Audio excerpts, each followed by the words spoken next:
All right, we are back with the GSMC Wrestling Laureate podcast brought to you by the GSMC Sports Network.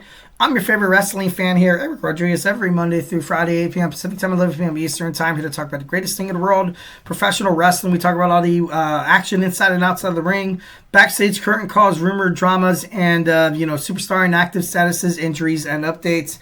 And, of course, we talk about promotions from WWE to AEW to New Japan Professional Wrestling to TNA. Basically, if it makes the major news in the world of professional wrestling, we talk about it here on this show, 1,010%. So make sure you guys tune in every Monday through Friday on this beautiful GSMC Sports Network to talk about the greatest thing in the world, professional wrestling. All right, just going to reflect on what we talked about right quick. We had our WWE SmackDown review. Then we had our WWE Monday Night Raw preview / talk. Then now we're going to talk about some AEW Full Gear analysis and my reactions. We're going to talk about that. But of course, before we get into any of that, make sure you guys hit up the tips and donations link. Also, hit up your super chats so you guys can tell me what's up. Tell me how you guys felt about AEW Full Gear. And it's going to be awesome. All right, so we're going to talk about the 0 Hour. Both of these women, absolute bombshells. Both of these women are absolutely on their way up to the future of AEW. Anna Jay taking on Deonna Purrazzo. You had, Jay, Penn, Purrazzo, which honestly, in my opinion, I thought it was, I thought it was great. But the women's division right now in AEW, I got to be honest, maybe it's kind of falling a little short. I got to be honest, when it kind of, I would say maybe a couple of months ago, it seemed like it was kind of heating up. Obviously, no more Toni Storm. Obviously, she's kind of announced her retirement from professional wrestling. Don't know how far that's going to go. I remember when I was watching AEW, and I was like, okay, this is kind of cool. But, I hate to put it on one person, and I'm not trying to create any built-up animosity, or I'm not trying to say that I hate one superstar. But I hate such a strong word, man. Ever since, God, and I feel wrong for saying this, and I'm not trying to create a fight, I swear to God. Ever since Mercedes Moné became a double champion, her turning face through heel was necessary. It was great.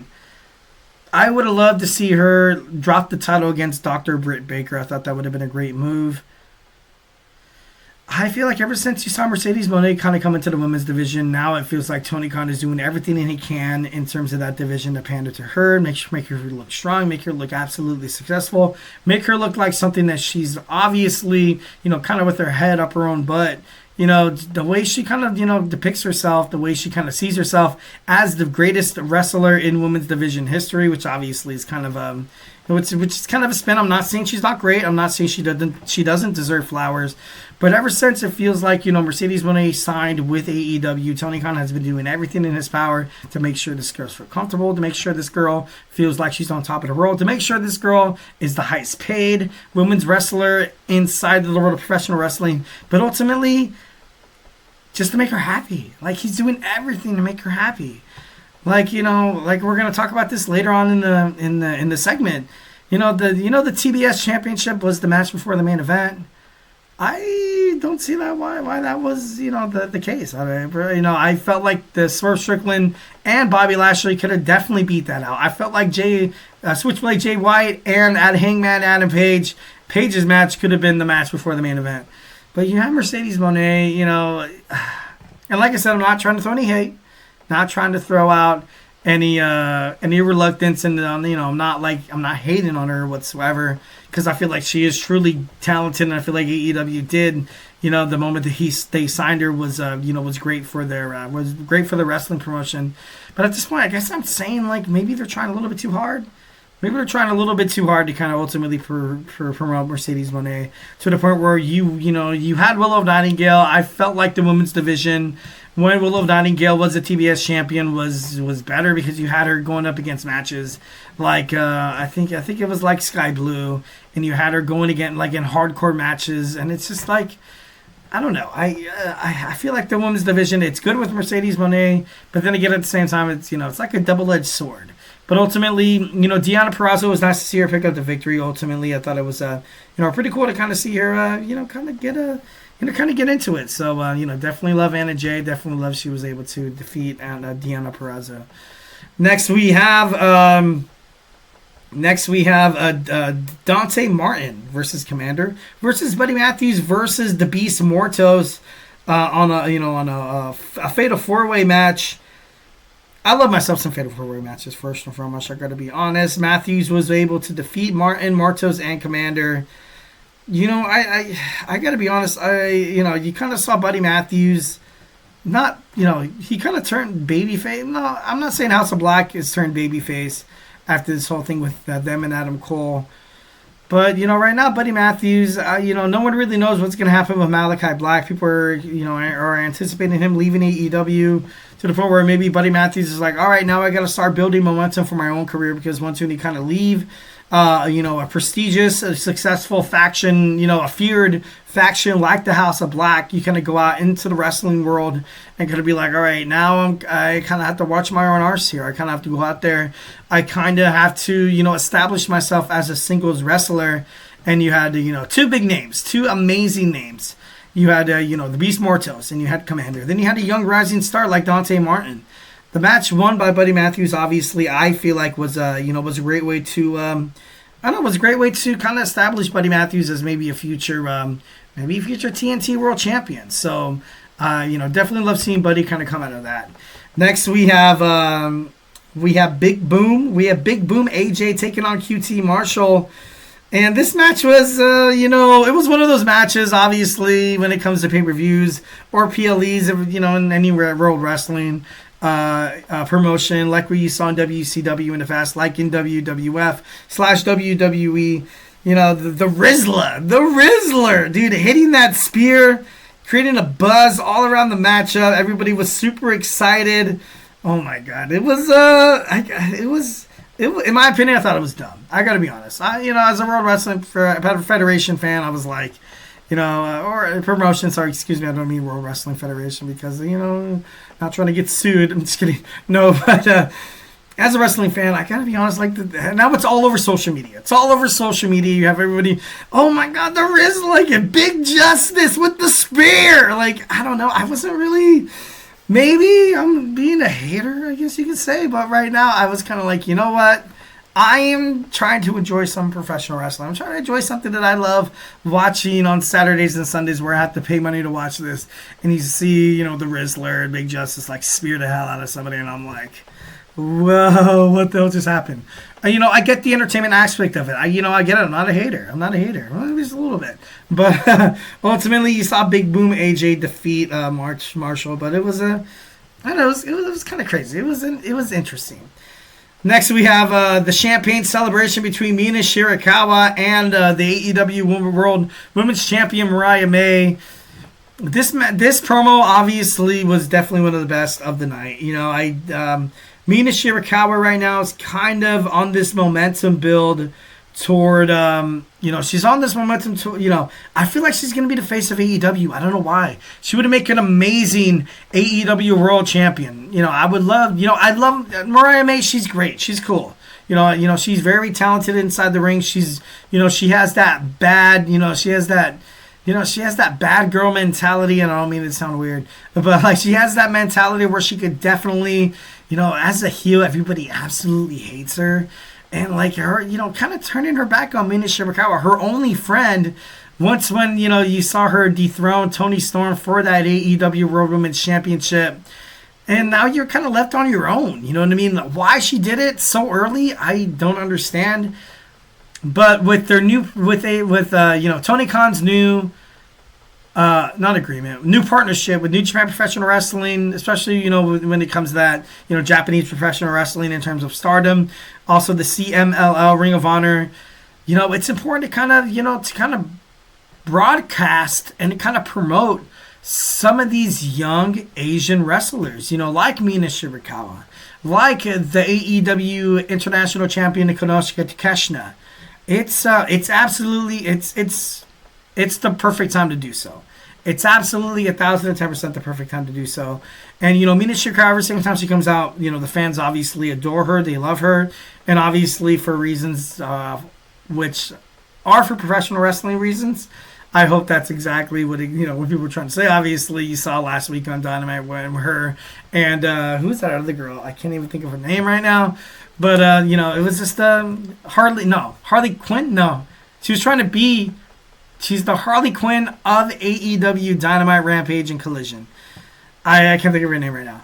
But, I like Mina Shirakawa for obviously different reasons. I'm not saying she's not beautiful, of course. I'm not trying to step over those boundaries or anything like that. I'm just, trying to say inside the wrestling ring, it's, it's art. Whenever she wrestles, it's great. It's nice to watch. She definitely, gets the fans. She puts the butts in the seats. She has them on the edge of their seats to just, linger around on every move she does just to find out the outcome of a women's match in AEW. The CMLL, New Japan Professional Wrestling, Stardom, you name it.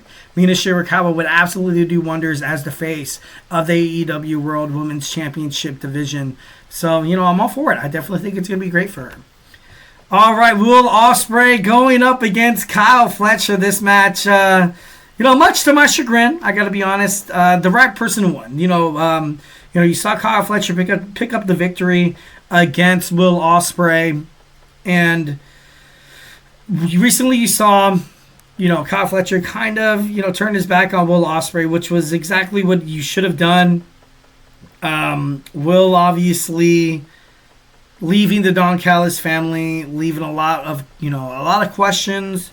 The Don Callis family has become absolutely reformed. Obviously, right now they're kind of in, collusion with, Maxwell Jacob Friedman.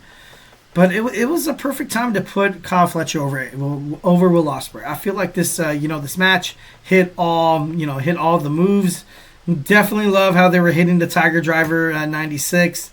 Obviously, I feel like as a young 25-year-old wrestler, Kyle Fletcher is the future of AEW. No doubt about it. The aerial assassin Will Ospreay, he's still young too. Doesn't necessarily mean that him losing tonight. And AEW knew that. AEW knew that, okay, Will Ospreay. Honestly, guys, if Will Ospreay loses, no one's really going to care that much. It's not going to be a whoop-de-big freaking do. But if Kyle Fletcher drops this match tonight, this could be absolutely detrimental to the development of his character in terms of AEW. This heel. He shaves his head in the middle of the crowd saying, "I'm not like you, Will Ospreay." Brrr, brrr. You know what I mean? Like, this is something that Kyle Fletcher needed. This is the match that he needed to do. And he ultimately needed to win against Will Ospreay, which is absolutely, obviously, the aerial assassin. Obviously, giving my respects to my man right there. But this match was obviously, it was a great way to put Kyle Fletcher over. And it's definitely something that, needs to be acknowledged because he's the future of AEW. All right, we have Roderick Strong taking on MJF. This match is exactly what you guys thought it was going to be. This was going to be MJF basically flexing against Adam Cole. Once again, it's like, okay, hey, Adam Cole, you can fight me if you get through 3 guys. He doesn't get through 3 guys. He loses to Konosuke Takeshita on Dynamite, and then you see Roderick Strong defeat Lance Archer in a Falls Count Anywhere match to be like, all right, Roderick Strong, now you're fighting MJF. And MJF's kind of like, all right. But at the end of the day, he wanted to send a message to Adam Cole by basically defiling his friend and kind of, telling him, oh, I wish, your mother would have shot you instead of your dad or something like that. Like, MJF brings so much personal heat inside any rivalry in terms of AEW. But for all this just to kind of end up with him taking on Adam Cole anyway, for me, I was kind of, I don't know, I was, I'm up, I love that Roderick Strong absolutely got the, the attention inside the ring that he ultimately deserves. Roderick Strong, he's been around the professional wrestling circuit forever. WWE, NXT, he was in Ring of Honor. This guy has literally been everywhere, kicking ass, taking names. It was nice to see him going against a prestigious wrestler like MJF. Every single time you have MJF on the wrestling card, that match is going to get some views. So, in that point, Roderick Strong, I'm like, dude, all power to you. That was awesome.